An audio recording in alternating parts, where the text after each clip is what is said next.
TTK'da müşterileri büyüklerimizde söz vermek istiyorum. Aramızda Türkiye Gönüllü Teşekkürler Vakfı Başkanı Hamza Akbulut Bey aramızda.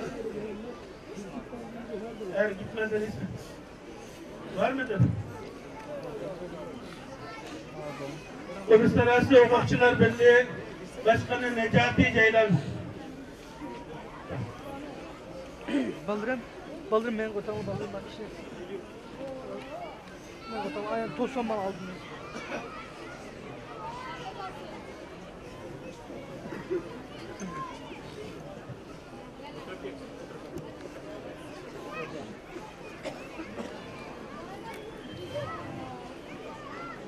Değerli kardeşlerim, değerli dostlar, insan haklarından bahsedenler, özgürlükten bahsedenler... Ses gelmiyor. Ses yok. Arkadaşlar fazla sesi gelmiyor arkaya. Ses fazla gelmiyor, kusura bakmayın.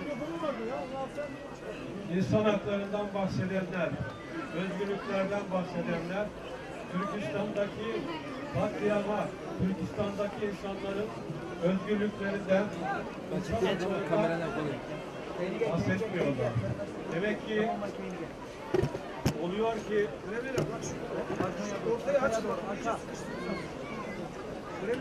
oradaki insanlar sadece inançları doğrultusunda yaşamak isteyen, inançlarını yerine getirmek isteyen insanların hürriyetlerini gasp ediyorlar.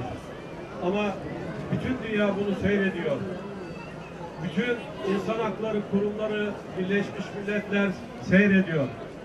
Ancak Allah büyüktür, Allah bizimle beraberdir.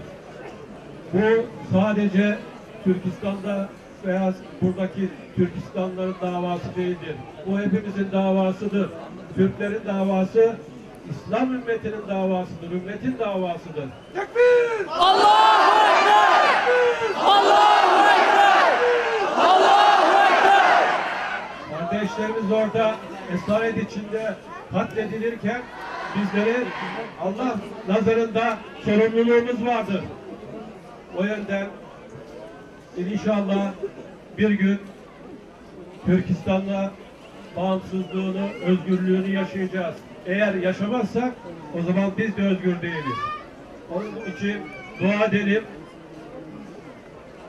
Bu mücadelemizde hep birlikte, beraberlikte bir araya geldiğimizde biz başaracağız diye inanıyorum. Hepinizi saygıyla selamlıyorum. Ya Allah! Bismillah! Allahu Ekber! Ya Allah! Bismillah!